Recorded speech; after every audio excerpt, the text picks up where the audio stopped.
Hello, this is Russell Moore, and you're listening to The Russell Moore Show, brought to you by Christianity Today. Every week, we explore here conversations and questions from a Christian perspective to help you sort out how to live as a follower of Jesus in confusing times.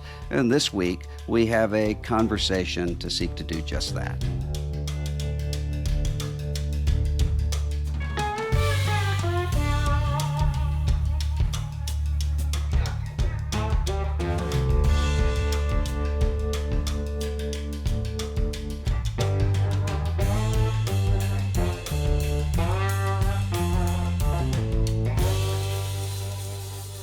No one can ever accuse Michael Ware of not having a good sense of timing.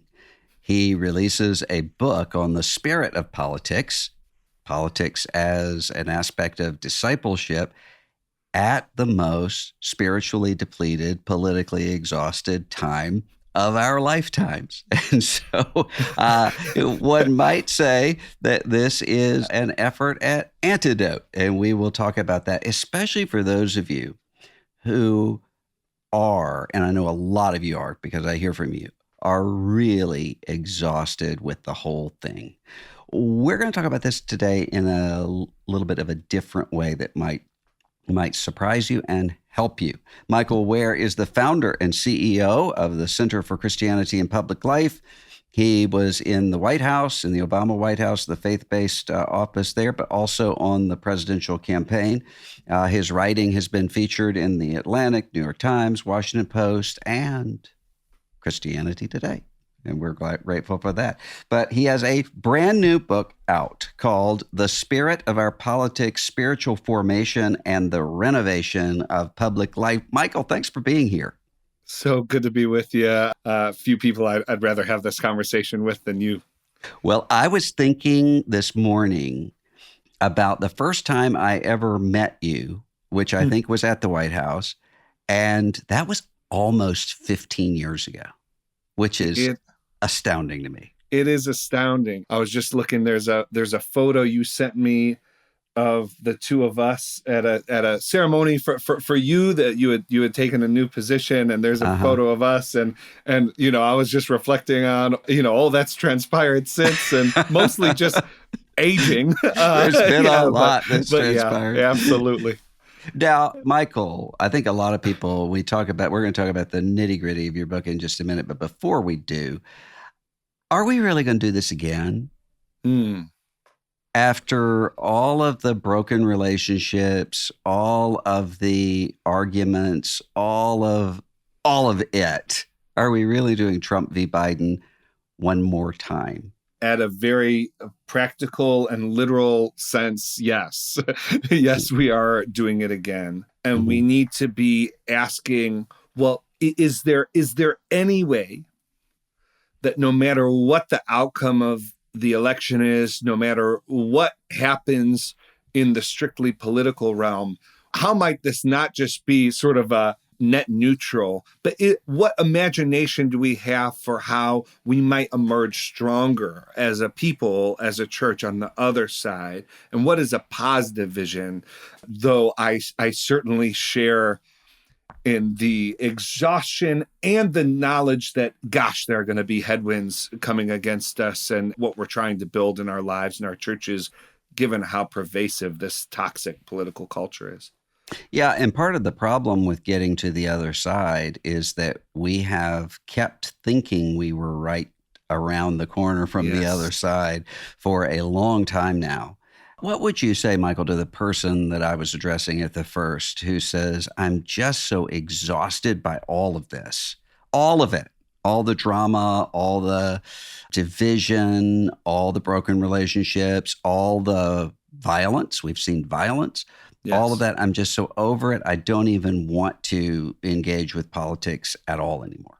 Well, one thing I'd say is that there are ways of engaging politics, paying attention to politics, which this person and we all would probably be better off letting go of. So in the book, I talk about this idea from a political science professor at Tufts called political hobbyism, which basically is referring to, I just refer to it as taking an entertainment, consumeristic approach to politics without actually ever participating in politics and political activity at all. But I think we scroll through our feeds, we tweet antagonizing things to people who disagree with us, and we go, well, I did my politics for the day. Well, no wonder Mhm. why we're exhausted. The problem is not that we take politics too seriously, but that we take politics seriously in all of the wrong ways.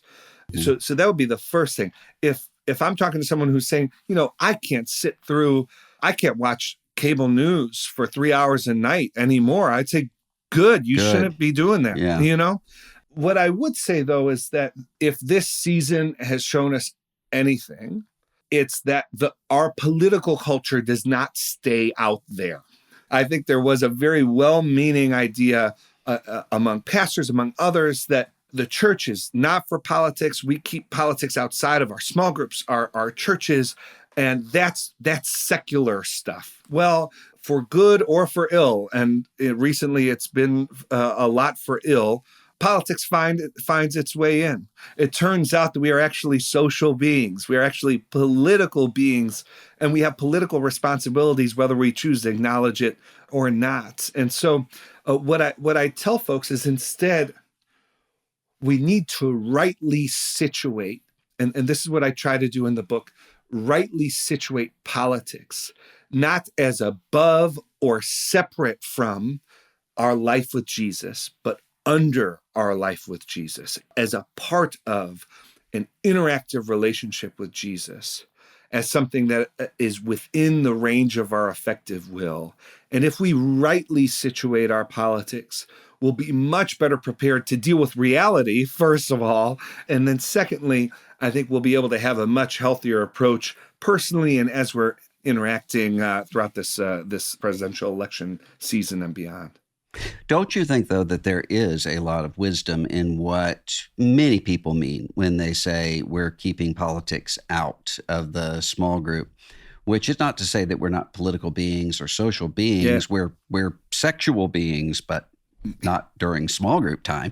I think there are people who would say we want this to be a space where people actually can let go for a little while of having their identities bound up in this and connecting with people as a fellow Christian, as a human being, without bringing all the tension of this. Don't you think there's some wisdom to that? I think there's wisdom to that. I think we would have concerns if following the small group there was a planned outing to the strip club, Hmm. or following the small group, the folks in the group that operated businesses had a meeting about how they could fudge their numbers on their accounting slips, and so But the small group's not about accounting. correct, And if you had a correct. small group where they're talking about accounting practices, that would be not what the church is for, right? Well, I think that's right, except to the when Paul tells us to get rid of malice. Hmm. That is not for everything except for politics. Right, It's right. inclusive of politics. And so that's what I mean. So I don't think small groups necessarily, I think there's some wisdom to not saying, well, it's a presidential election cycle. Let's have our small group Who are y'all meet voting for? on the, yeah, who are you voting for? But I do think that we can have confidence. So here is one of the issues. Unless we respect and take what we do in our small groups and what we hear on Sunday morning to have implications for and to hold up in politics, then we often think that, okay, if we think of Christianity in relation to politics at all, then it gets categorized as, well, this is what it means to be a Christian in politics is, well, that's biblical worldview, Hmm. or that means that you belong to the right advocacy group. And what I want to say is, no, actually, this is not to make our churches political, any more sort of political than they would be financial resource, Hmm. but it is to say that how you handle your finances, your relationship, your politics, how you deal with people both in public and in private. Yes, Christian resources have something to offer to all of that. And it's part of our lives, whether we welcome it or not, it's going to be there. Yeah. Often one can find someone, you would say, this person I admire and is spiritually formed. This other person I admire is spiritually well formed, and they are completely in different places. How does that happen? First, and I know people are often going to think in one very particular context, and I think this is true in that context as well. But let me just speak generally. I think that there can be equally faithful Christians that have different politics. And I think one of the things that should be something that provokes political imagination and something that's beautiful about the witness of the church is something that, because of political interests and because of the ways that people want to use Christianity to drive political behavior, is something that actually gets muted or reversed entirely, which is to suggest if you are a real Christian, you will vote this way. If you are a real Christian, you will support H.R. 171. And I just want to say, there are rare instances, so rare that I sometimes think it's not even productive to discuss them.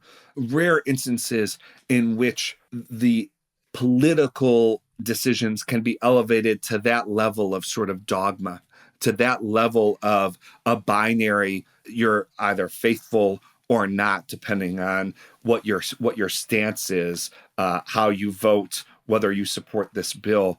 We actually need to, that's actually not the greatest contribution that Christianity has to offer our politics. But that's how we've operated. We've operated as if the greatest and only Christian contribution to our politics is to tell our politics what it is, what it should do. And I do think there's room for that, space for that. I think in this environment, one of the greatest gifts Christians and Christianity has to offer our politics is in telling our politics what it is not, what authority it does not have, what dominion it does not have over our characters and over the character of our communities. So yeah, I mean, I think it's we need to be very careful, as Lewis said, and as you know, proclaiming God hath said in our politics where God has not spoken. You mentioned the phrase political therapeutic deism, tweaking Christian Smith there. I laughed when I saw that the first time. What do you mean by that? There was a church planting and sort of church movement rose in the 90s, the seeker-sensitive movement. And I think what we are seeing, what we are in the midst of, is a politics-sensitive church movement, where you have churches and Christian communities making decisions on the basis of political considerations, how it will affect the political affinities and allegiances of those on the inside and those on the outside in ways that drastically reorient the church in unhelpful ways. Political therapeutic deism refers to this use of God as principally a sort of supplemental justification to affirm one's own sense of political rightness. So the kinds of beliefs associated with political therapeutic deism are things like, I am certain that God would support my political party. Things like, you can be certain about which issues in our politics God is most concerned about. And these kinds of ways of leveraging can be Christian. Sometimes it's not even attached to any particular scripture or any particular distinct Christian resource. It's God language leveraged for the purposes of supporting one's political views. And it's something that I thought was helpful to name and identify. I was talking the other day to a new friend who has moved to the United States from Denmark and was talking about trying to learn to be here in Williamson County, Tennessee, where I live. And he said one of the things that struck him was going into people's homes and seeing scripture verses on the wall. Yeah. He said, you have to understand, Denmark is so secular that if we saw that in Denmark, we really would think about calling a psychiatrist for a care check. And now I see that all over the place. I wonder, what do you think is uniquely American about some of our temptations that we have with the spirit of politics? Oh, it's a great question. I mean, one of the difficulties with the question is I'm not sure that anything that might have been uniquely American stays uniquely American. So I Mm-hmm. know you have a range of relationships, around the world, and I've had the experience of spending a good amount of time in the UK, for instance. Mm-hmm. The pervasiveness in some quarters, definitionally a Christian equating to a particular political affiliation is profoundly unique in my experience. There Yeah. may be other nations in which, but like even nations that have a Christian Social Democrat Party or Mm-hmm. a Christian Democratic Union, even there, it doesn't seem to have this idea that, oh, this is the party where all the Christians belong. No, it's a political identifier. The parties are vehicles for political perspectives and they mediate political differences. They aren't these brands which are sort of life markers like, Nike, only if Nike sort of owned the deepest parts of yourself. Yeah. That is a pretty American thing. I don't think it's that unrelated to the fact that in America, we spend, compared to other democratic nations, more time, more money, have more institutional sort of development built around politics. So there are all of these affirming structures, which it is for their interest for politics to claim more and more of your identity, including your religious identity. And we need to again identify that and understand what's happening when that happens. When you talk about spiritual formation, I think there are a lot of people who know that they ought to be pursuing spiritual formation, and they kind of feel like it's kind of like when you've been talking to somebody and you've forgotten their name, but there comes a point where you've forgotten it for so long that you Mm-hmm. can't ask, "What is your name?" So you have to find some other way to do it. They're like, I've been Christian for a long time. I know I'm supposed to be pursuing these spiritual disciplines, but I don't actually know how to do it. Yeah. What would you say to that person? The model of spiritual formation that I advance, and I don't think we've talked about this yet. This book is very explicitly an application of Dallas Willard's ideas to public life. His name doesn't just come up once or twice. And the book advances Dallas's model for spiritual formation, VIM, so vision, intention, means. And so I unpack that. What I would say is it's important to clear away some of the clutter around spiritual formation, what its aims are. Oftentimes people think of spiritual formation as this set of tasks that one can burden oneself with if they want to be super spiritual, if they want to be one of those people. What I'd say is that everyone has a spiritual formation. And the spiritual formation simply refers to the process by which your character is formed. And Christian spiritual formation is entirely centered and oriented towards the person of Jesus Christ and what it means to participate in spiritual formation is to take up activities that direct your life towards becoming like Jesus. And there are some well established spiritual disciplines that are some of the means by which you can pursue spiritual formation. So things like prayer, celebration, worship, the study of scripture, silence, solitude. But there are also that sort of tried and true activities. But really, this is about thinking about your life and where there are stumbling blocks, what aspects of your life, your disposition, do not reflect life in Christ, do not reflect the fruit of the Spirit. And asking Jesus and experimenting with Jesus how you might become a person who is less prone to anger, who has greater self-control. And so we take it up in community, we take it up in discernment with the Holy Spirit. There are practices that can help us, but it's just really important that this is not about elevating to a higher plane of entering a special class of being a Christian. No, discipleship is about learning from Jesus how to live your life as though Jesus was living your life. There are ways that we can, practices we could take up that can help to shape us and that the Holy Spirit can use to shape us to live into that more deeply. What about the person who would say, okay, I want to start there, but I'm actually not sure. I don't know Mm. myself well enough to Mm. know whether what I'm experiencing is anger in a sinful way Mm. or just a sense of righteous indignation at the things that are going on in my house or around my. Yes. I don't know that. And I don't know, even with what we are talking about here, I don't know whether or not politics has malformed my character or Mm. if I'm just really passionate about the ideas that I believe are so important. How does a person go about starting to figure that out? Oh, that's such a good question.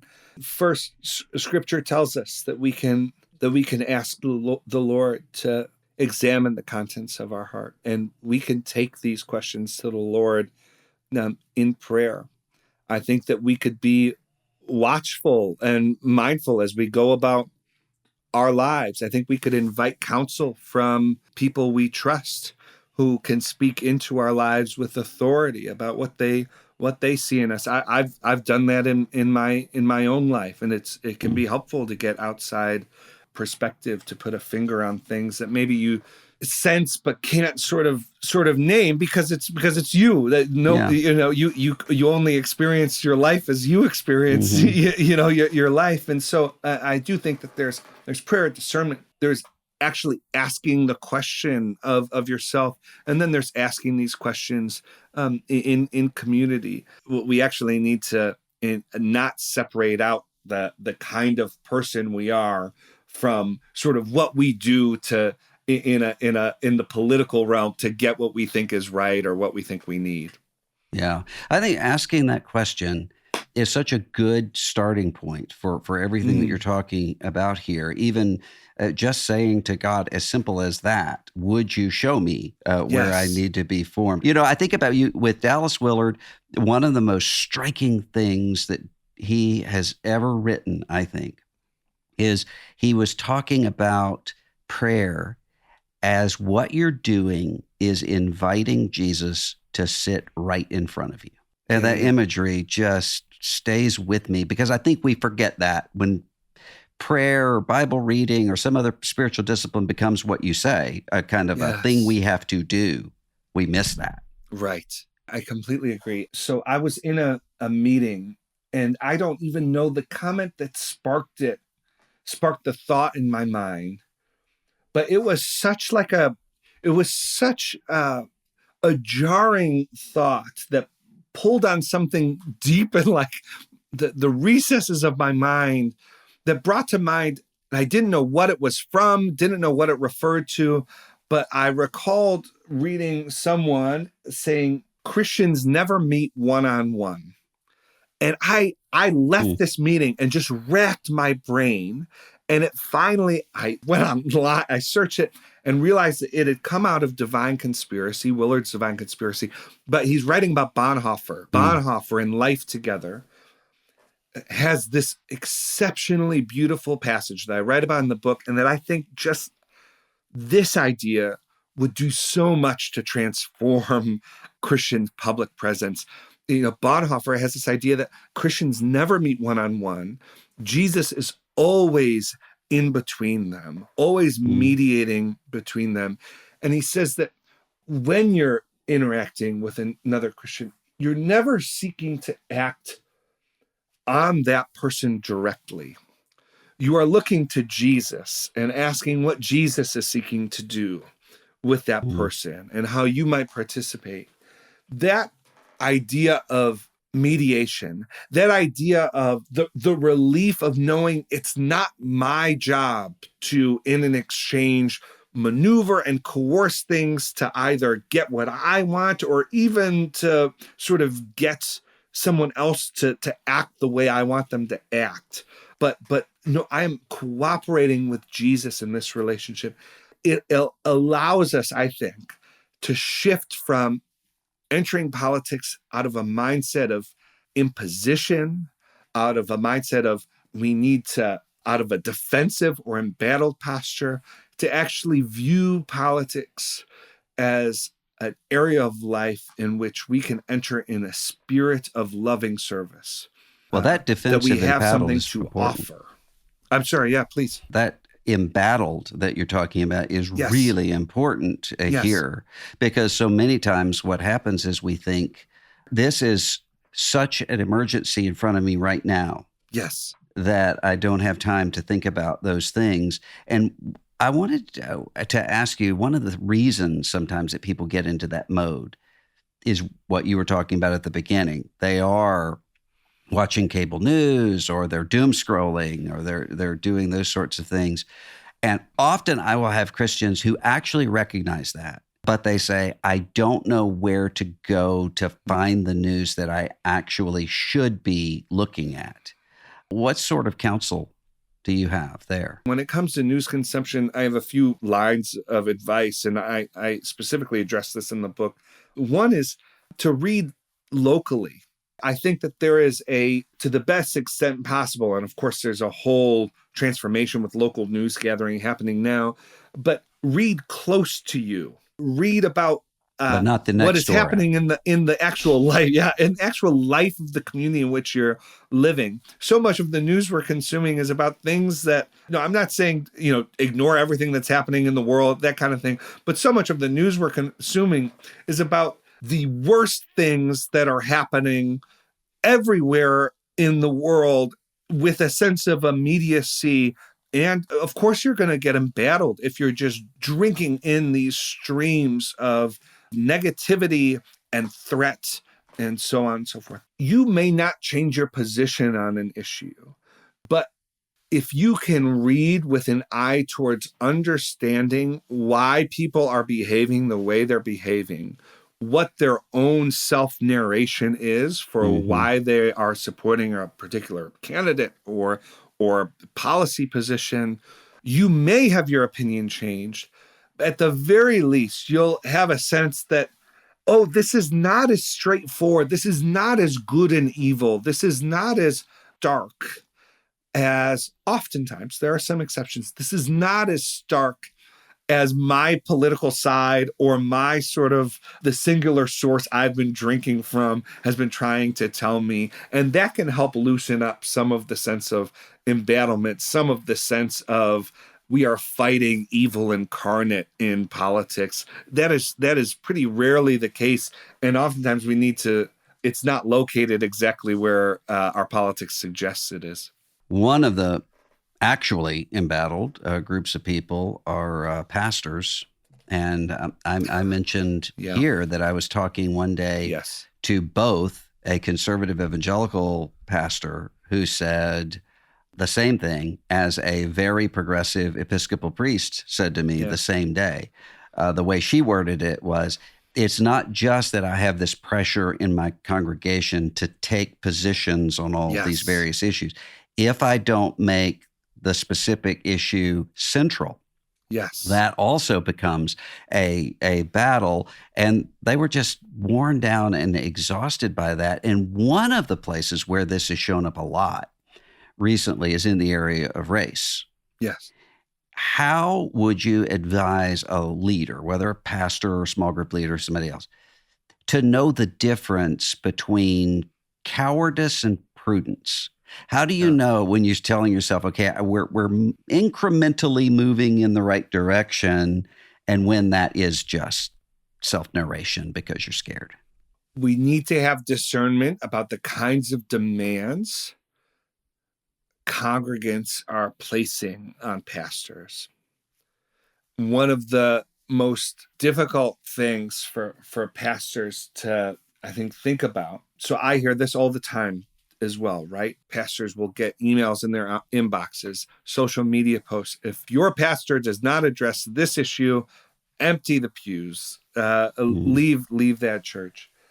9 times out of 10, when the pastor is being asked to speak to a short-term, immediate political issue, the congregant asking them to speak to that issue is not asking with an eagerness to hear what the pastor reflects on and offers from his or her place of authority in discernment with the scriptures, so that the person asking the pastor to speak can say, well, now I'll follow you.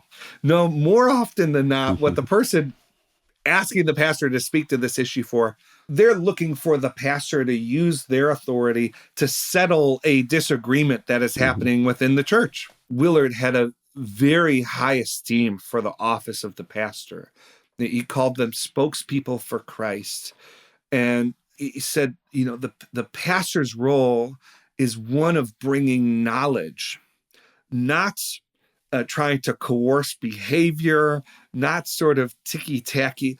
No, the pastor brings knowledge. And it is actually when pastors, I think, feel empowered, when pastors take on the high calling of their office, they can relieve themselves at least of the confusion around what their duty to their congregation is. But that will take rejecting some of the claims from our congregants. And I hope folks who are in churches will read this chapter in my book.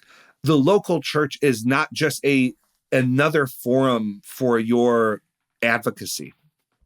The local church is not just the convenient place in which, because you don't feel like you could affect politicians' decisions, I could really affect the life of my church. That is not the right way to be approaching the local church in, again, But all but the sometimes it most is, right? extraordinary circumstances. Well, I mean, think about such you're in a community where there has been a shooting of an unarmed black male. We've seen this many times.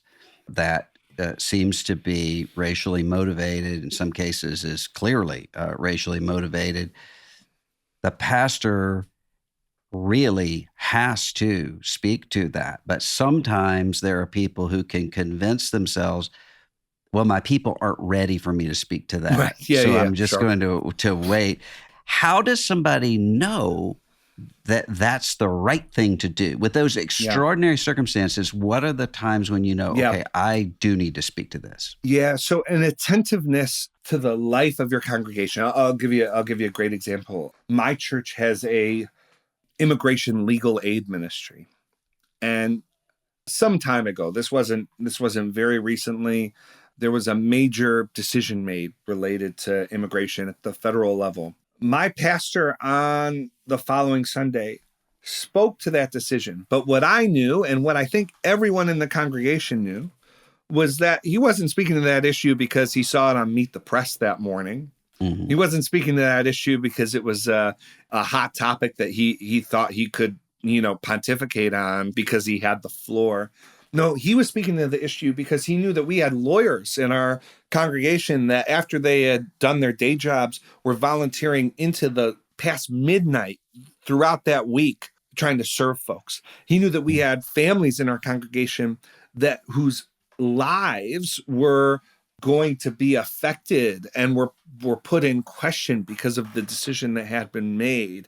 And so that's one metric. What does this have to do with the life of the church and the immediate surrounding community? The other thing I'd say is there's a difference between, and just before I say this point, I should say, I don't think that there's one prescript. I think, right, there are denominational histories. There are expectations from within the congregation. I think there are some things.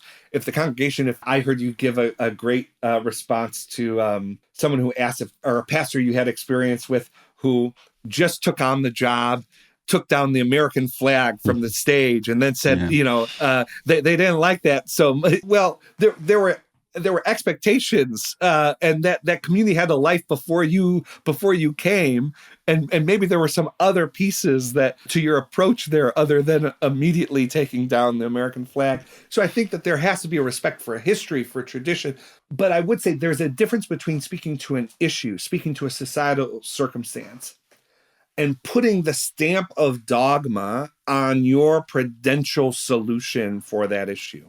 So it's one thing in the wake of a shooting, whether it's a mass shooting or whether it's police violence, it's one thing to condemn that injustice. It's another thing to say, look, I've seen enough. If you're a real Christian, you'll support HR 171 that will address gun violence, will address, whatever the issue is.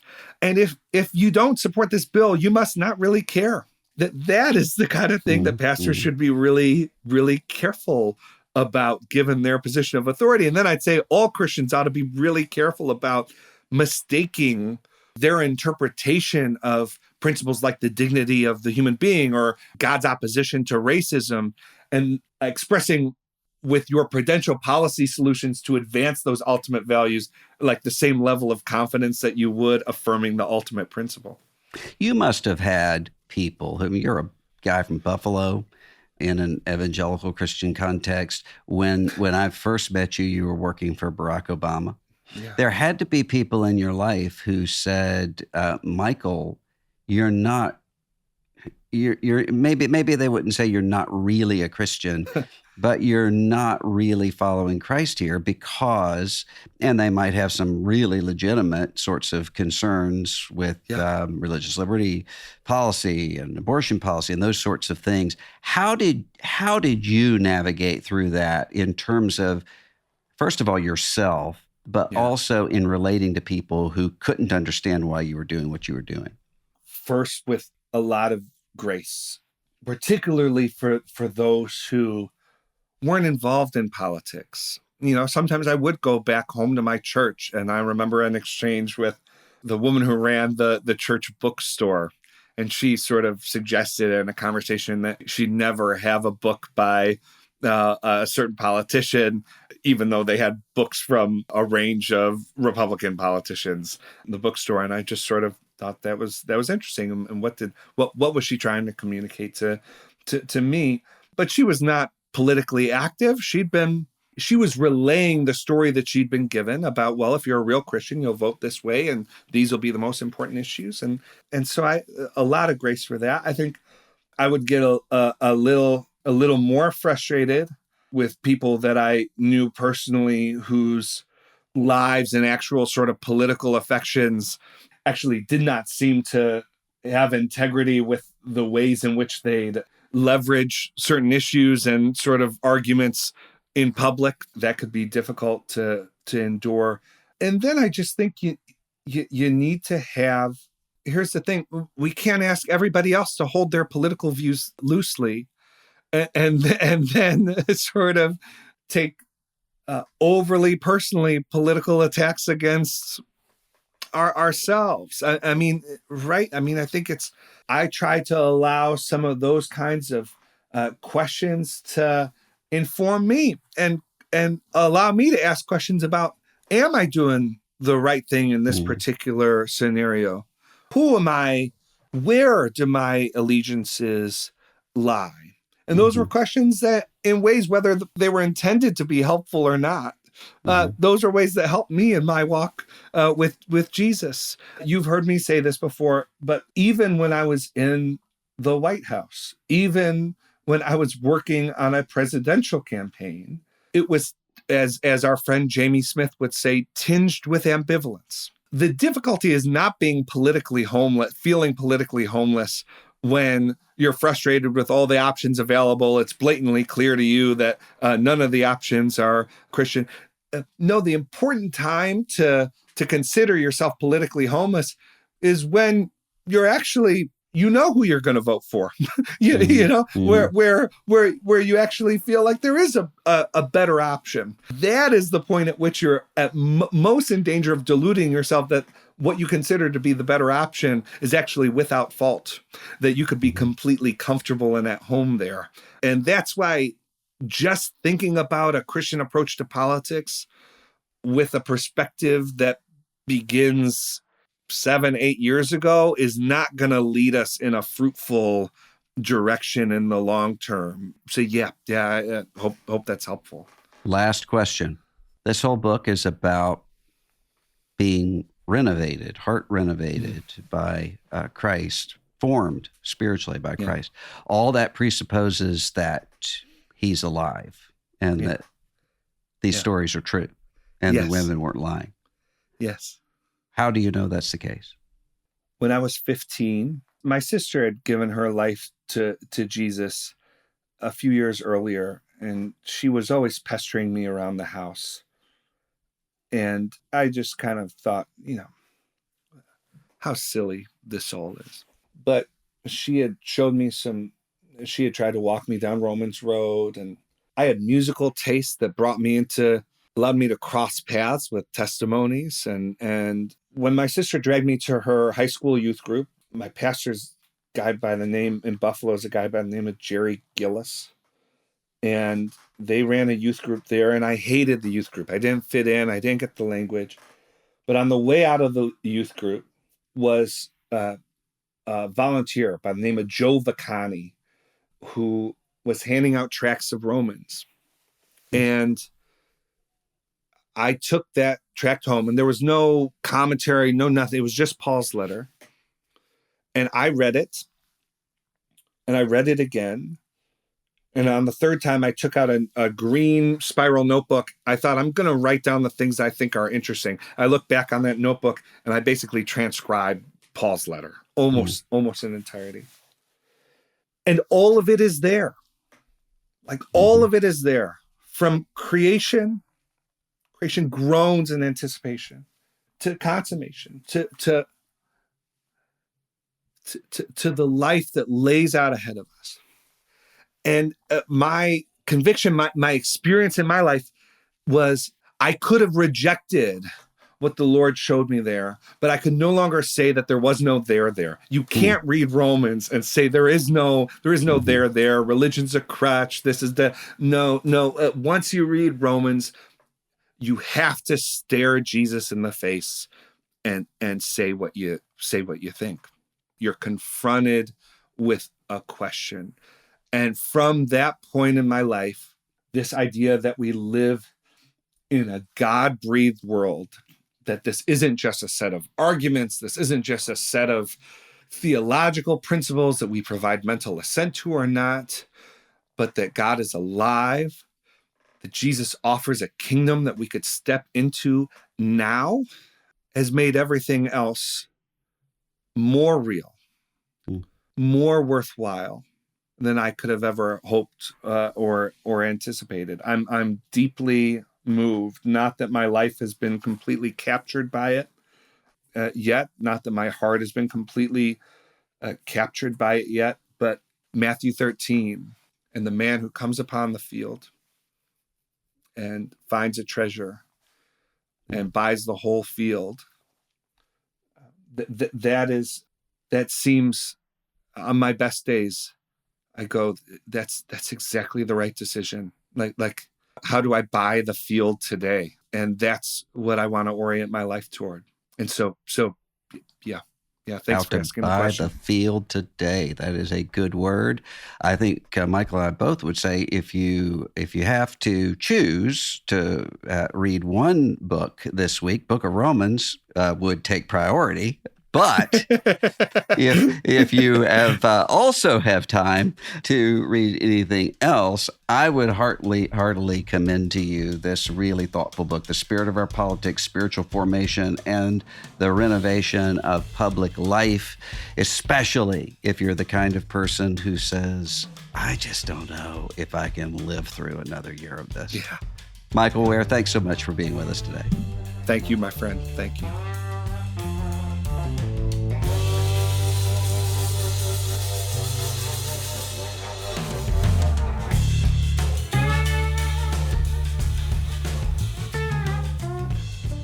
If you enjoy The Russell Moore Show, take a second to share this episode with a friend or leave a rating and review wherever you get your podcasts. The Russell Moore Show is a production of Christianity Today. Executive producers are Eric Petrick, Russell Moore, and Mike Cosper. Host is Russell Moore. Produced by Ashley Hales. Associate producers are Abby Perry and Mackenzie Hill. Director of Operations for CT Media is Matt Stevens.